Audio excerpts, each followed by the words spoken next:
एकता चढ़ली जवानी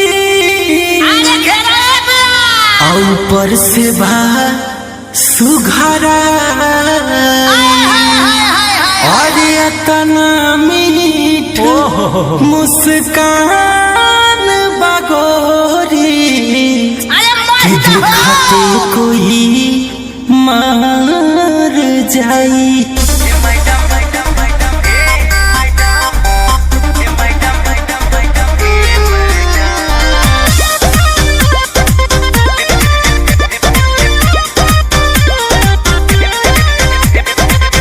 पीछे डोलो ना मन मेरा टटोलो ना करोगे FIR अब तुम उल्टा सीधा बोलो ना।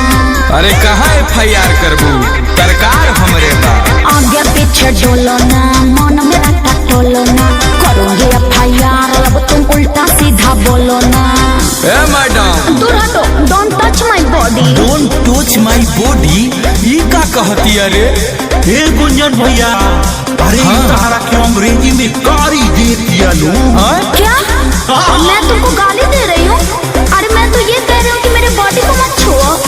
अरे तो फ्री में थोड़े छुएंगे तो बेटा न देहिया तो बाई ले लिहा। दिमाग खराब है क्या? हे मैडम क्या है? ए मैडम चुमे दाना गालिया चुमाई ले लिहा। अरे दूर भागता कि नहीं?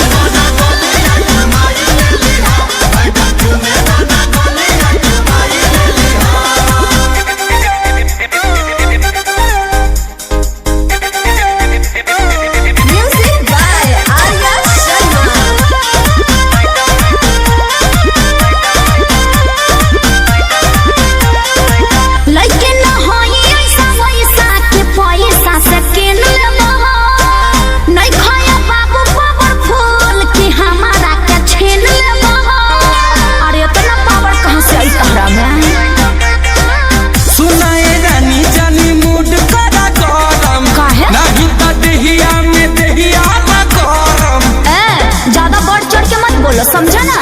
काहे खा जीबू का? खा ना जाए अभी खींच के लगाऊंगी एक थप्पड़।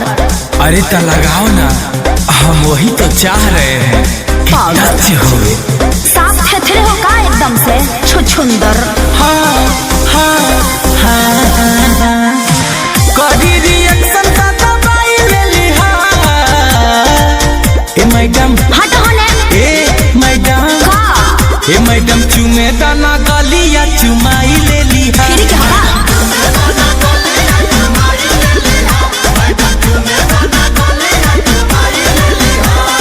ए मैडम अब तो थुराई बा।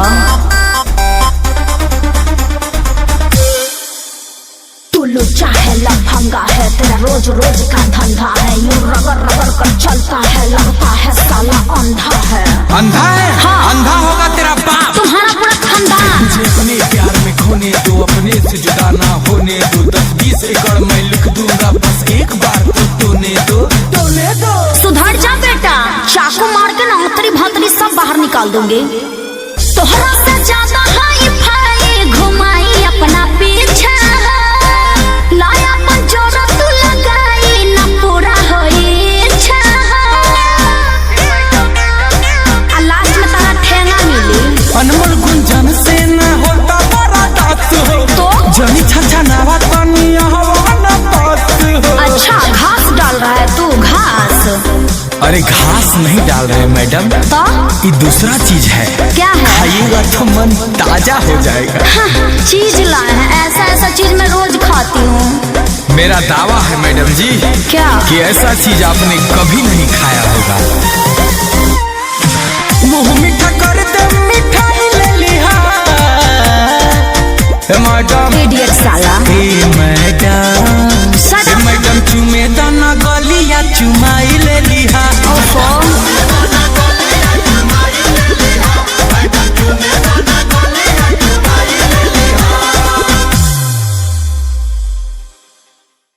मुंह मीठा कर दे मिठाई ले लिहा। मैडम इडियट साला। मैडम चुमे दाना गलिया चुमाई ले लिहा।